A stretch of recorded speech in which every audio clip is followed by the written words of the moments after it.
भोसरी विधानसभा मतदारसंघाचे आमदार महेश लांडगे यांचे निष्ठावंत सहकारी निलेश बोराटे यांच्या सौभाग्यवती सुजाता बोराटे माझी आई सुद्धा पारनेर पंचायत समितीच्या उपसभापतीपदी म्हणजे उपभोगला आहे तिने पण. त्यामुळं समाजसेवेचं बाळकडू आम्हाला लहानपणापासूनच मिळालेलं आहे. शेवटचा पर्याय म्हणून माझ्या पतीकडे पाहतात एवढी त्यांनी समाजकार्य केलेले आहे. सांगा की गेल्या 8-10 वर्षामध्ये म्हणजे आम्ही पाहिलं की कोविडपासून सुद्धा आपण प्रचंड मानवतेचं कार्य केलेलं आहे. पण अक्षरशः त्यांना कोरोना झाला तेव्हा सुद्धा ते सगळ्यांचे फोन अटेंड करत होते. मी स्वतः त्यांना सांगायचे तुम्ही आता तुमची समाजसेवा थांबवा, तुम्ही तुमच्या स्वतःकडे लक्ष द्या. तुमच्या प्रभागामध्ये काम करत असताना, लोकांमध्ये बोलत असताना, भेटत असताना ही महिला माता भगिनींच्या काही समस्या असतात, त्या समस्या तुम्ही जाणून घेत असाल. निलेश बोराटे ते जे समाजकार्य करत होते ते पाहून किंवा लोक त्यांच्याबद्दल जे सांगतात ते ऐकून मला पण बरं वाटलं आणि मला सुद्धा समाजसेवेची आवड निर्माण झाली. त्यातूनच मग मी महिलांचे बचत गट वगैरे किंवा महिला सक्षमीकरण करण्याचं कार्य केलं. आपण या प्रभागाचं प्रतिनिधित्व करणार आहात, तर या प्रभागातील नागरिकांना आपण काय आवाहन कराल? आता बरीच लोक बोलतील की नवीन चेहरा आहे, पण मी सगळ्यांना सांगू इच्छिते की चेहरा जरी बदलला असला तरी निष्ठा तीच असणार आहे.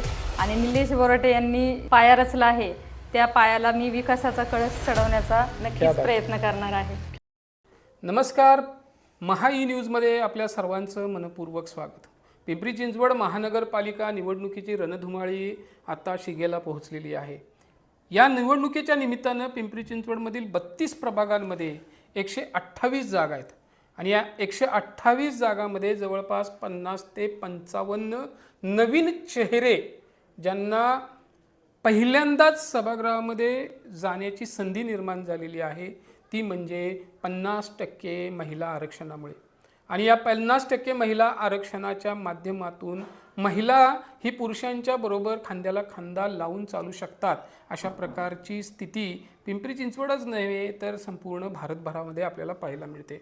आज आपल्या स्टुडिओमध्ये मोशी बोऱ्हाडेवाडी परिसराच्या म्हणजेच प्रभाग क्रमांक 2च्या इच्छुक उमेदवार ज्या भारतीय जनता पार्टीच्या माध्यमातून निवडणुकीच्या रिंगणात उतरलेले आहेत आणि विशेष म्हणजे भोसरी विधानसभा मतदारसंघाचे आमदार महेश लांडगे यांचे निष्ठावंत सहकारी निलेश बोराटे यांच्या सौभाग्यवती सुजाता बोराटे आपल्या स्टुडिओमध्ये उपस्थित आहेत.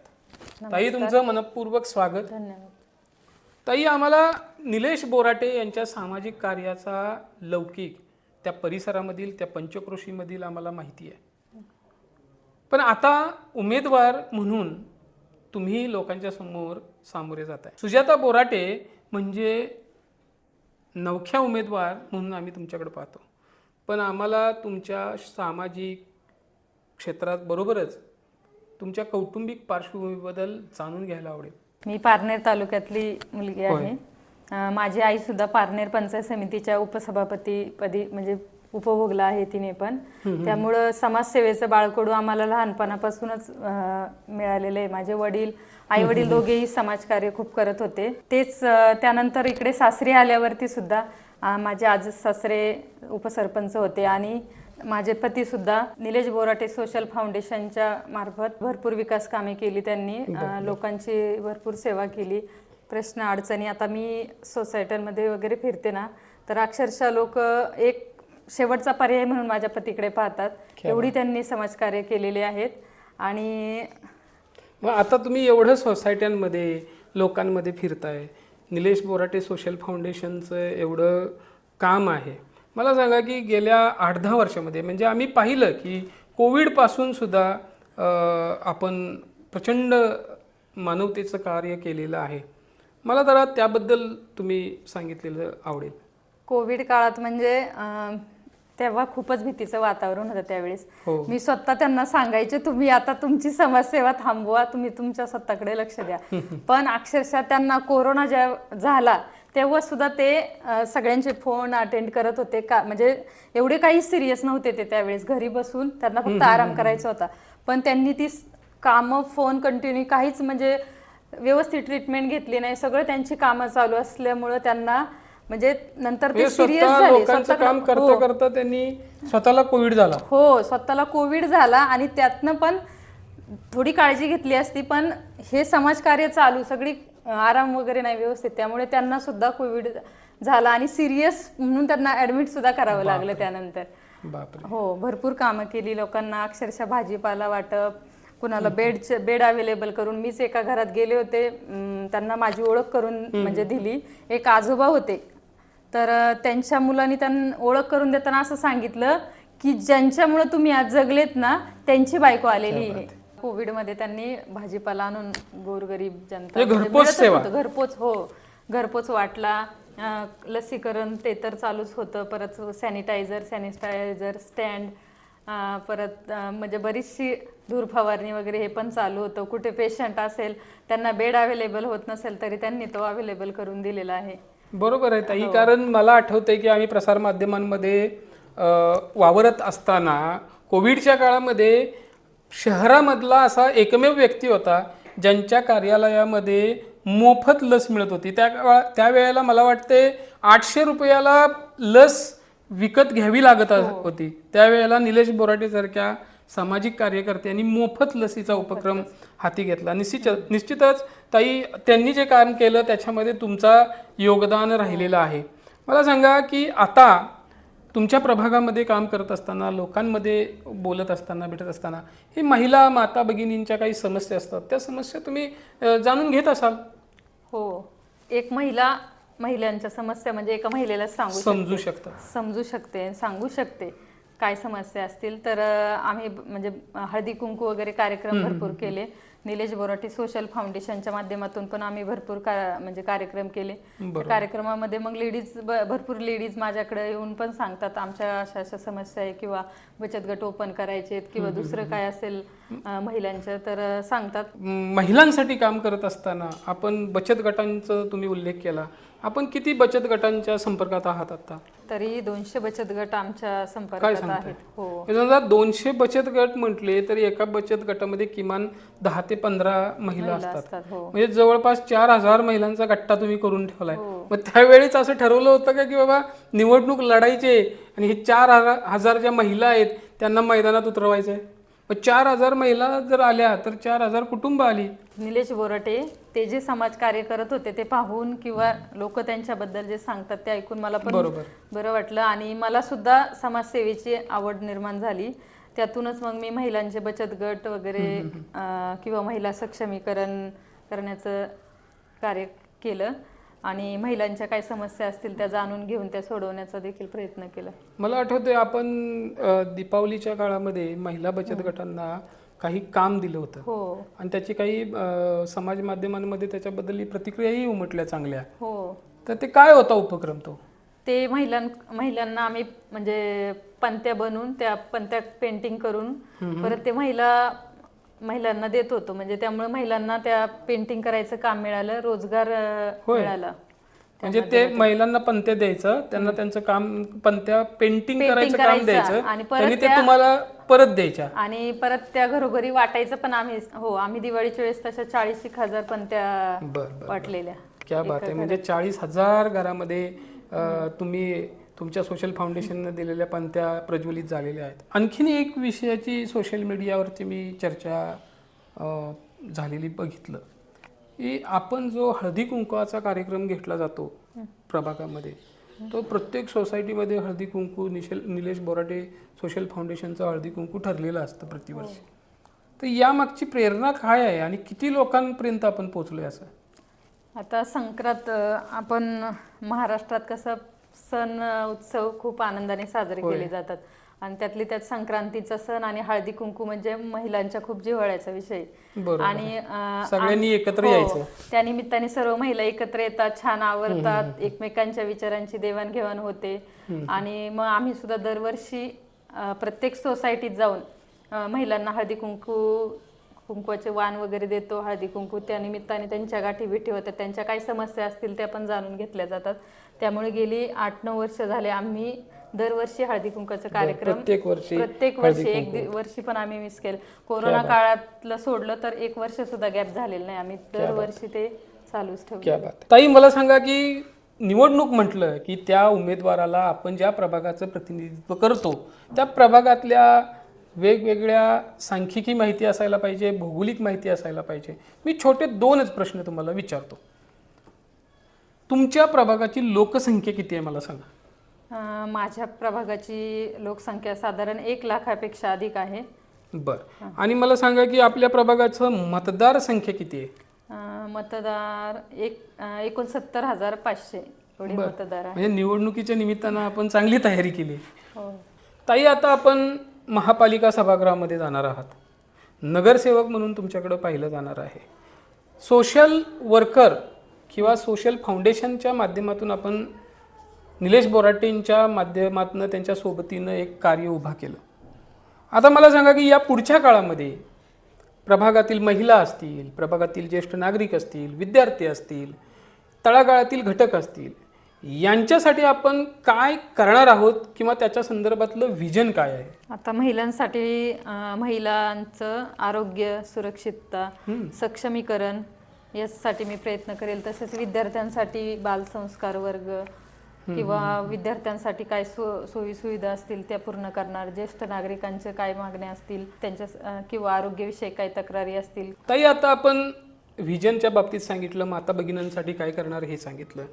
मला सांगा, या सामाजिक कार्याची, राजकीय कार्याची आपली प्रेरणा काय आहे. आपले आयडॉल कोण आहेत.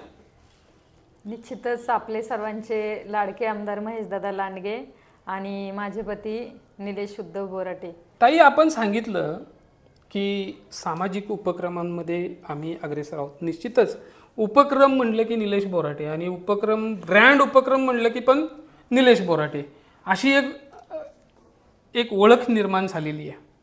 मला सांगा की आपल्या निलेश बोराटे सोशल फाउंडेशनच्या माध्यमातून आत्तापर्यंत जे काही महत्त्वाचे 4 उपक्रम आहेत, मला वाटते रामनवमीसह ह्या उपक्रमांच्या बद्दल तुम्ही माहिती सांगितलेली आम्हाला ऐकायला आवडेल. उपक्रम आम्ही निलेश बोराटे सोशल फाउंडेशन मार्फत भव्य अशी रामनवमी उत्सव गेली 3 वर्षापासून करत आहोत. भरपूर लोक म्हणजे जवळजवळ 20,000 प्रचंड गर्दी होती. जवळजवळ 20,000 लोकांचं त्यावेळेस आम्ही अन्नदान पण ठेवलं आणि छोटी मुलांसाठी नाही पारंपरिक पोशाख म्हणजे श्रीराम, सीता असे, हनुमान असे त्यांच्या ड्रेपरी करून यायला आणि त्या मुलांना आम्ही गिफ्ट पण दिले त्यावेळेस. बरोबर. खरी गोष्ट आहे, कारण मला वाटते पुणे जिल्ह्यातली सगळ्यात मोठी रामनवमी मोशीमध्ये भरते आणि ती निलेश बोराटे सोशल फाउंडेशनच्या माध्यमातून भरते. ताई, मला सांगा की रामनवमीचा आपण उल्लेख केला. मला सांगा आणखी काही उपक्रम असतील की जे आपल्याला सांगता येतील. रांगोळी स्पर्धा, सोसायटी प्रीमियर लीग, तसेच आमदार चषक आणि गणपती उत्सवाच्या वेळेस मूर्ती संकलन करून घरोघरी त्या मूर्त्यांमुळे नदीचं प्रदूषण होऊ नये आणि लोकांना पण आपल्या मूर्त्यांचं व्यवस्थित विसर्जन केलं जावं यासाठी सर्व घरोघरी जाऊन मूर्ती संकलन करून एक ह्यांच्या मित्रांचे स्वच्छ पाण्याची खाडी आहे त्या ठिकाणी आम्ही ते मूर्ती विसर्जन केलं. एक श्रद्धेचा भाग असावा आणि नदी प्रदूषणाचं संवर्धन नदी प्रदूषण होऊ नये किंबहुना म्हणून आपण हा जो उपक्रम घेतला. मला वाटतं त्याही उपक्रमाची प्रसारमाध्यमांमध्ये बऱ्यापैकी चांगली चर्चा त्यावेळेला झाली होती. आता आपण सामाजिक कार्याच्या नंतर जो महिला, विद्यार्थी असतील, ज्येष्ठ नागरिक असतील यांच्यानंतर विषय येतो तो प्रभागातल्या विकास कामांचा. कारण आपण जर आता लोकप्रतिनिधी म्हणून जर वावरणार असो किंवा सभागृहामध्ये प्रतिनिधित्व करणार असू तर त्या प्रभागातल्या ज्या काही समस्या आहेत त्या समस्या सोडवण्याची क्षमता त्या उमेदवारामध्ये असणं गरजेचं आहे आणि त्यासाठी समस्या सोडवण्यासाठी समस्यांची माहिती असणं गरजेचं आहे. मला सांगा, आपल्या मोशीच्या परिसरामध्ये रस्ता असेल, पाणी असेल, त्यानंतर वाहतूक कोंडी असेल, अशा काही समस्या आहेत. या समस्या सोडवण्यासाठी करता आपण पाठपुरावा कशा पद्धतीनं करणार आहात. वाहतुकीची समस्या मोठ्या प्रमाणात आहे. रस्ते त्यासाठी DP रस्त्यांची कामं काही झालेली आहे आणि काही कामं प्रोसेसमध्ये आहेत. बरोबर. तर आमदार महेशदादा लांडगे यांच्या मार्गदर्शनाखाली शेतकऱ्यांना विश्वासात घेऊन त्या रस्त्यांची कामे लवकरात लवकर पूर्ण होऊन ट्रॅफिकची समस्या सोडवण्यासाठी मी प्रयत्न करेन. निश्चितच ताई, आपल्या माध्यमातून DP रस्ते शेतकऱ्यांना विश्वासात घेऊन मार्गी लागतील आणि त्यामुळे त्या भागामध्ये जी काही लोकसंख्या वाढलेली आहे, सोसायटीधारक वाढलेले आहेत आणि जो रस्त्यांवरती जो ताण येतोय तो ताण काही प्रमाणात का असेना कमी होईल अशी आशा आहे. दुसरा महत्त्वाचा प्रश्न राहतो पाणी. तर पाणी पुरवठा सक्षमीकरणासाठी आपलं भूमिका काय आहे? माननीय आमदार महेशदादा लांडगे यांच्या मार्गदर्शनाखाली आंध्रभा मास्केडचं 100 MLD पाणी पहिल्या टप्प्यातलं आलेलं आहे. आणि पाण्याची समस्या जी आणखी भेडसावत आहे महिलांसाठी तर खूपच पाणी महत्त्वाचा विषय आहे. तर दुसऱ्या टप्प्यातलं पाणी येण्यासाठी आम्ही पाठपुरावा करत आहे आणि ते पाणी आल्यानंतर समाविष्ट गावाचा जो पाण्याचा प्रश्न आहे तो बऱ्यापैकी संपेल, मार्गी लागेल. हे सोसायटी धारकांना आपल्या प्रभागातल्या पाणी पुरवठा सक्षमपणे होईल असं गृहीत धरायला हरकत नाही, कारण आपण म्हणतायत की दुसऱ्या टप्प्यातलं पाणी सुद्धा आम्ही लोकांना देणार आहोत. ताई, या ठिकाणी आता तिसरा महत्त्वाचा प्रश्न असतो तो म्हणजे महिला सुरक्षा आणि कचरा समस्या. ह्या 2 मुद्द्यांवरती आपली भूमिका काय राहील? मला सांगायला आवडेल की आपल्या महाराष्ट्रात पहिल्यांदाच मोशी या ठिकाणी वेस्ट टू एनर्जी प्रकल्प राबवण्यात आला आहे. त्यामुळे कचऱ्याचा प्रश्न मार्गी लागणार आहे. रोज प्रतिदिन 14 मेगावॅट एवढी कचऱ्यापासून वीज निर्मिती केली जात आहे. त्यामुळे कचऱ्याचा प्रश्न सुटणार आहे आणि जो कचऱ्याचे ढिगारे आहे ते संपून वीज निर्मितीसुद्धा त्यापासून होत आहे. नक्कीच आपलं वीज, कचरा, पाणी आणि महिला सक्षमीकरणाचं आपली भूमिका आहे.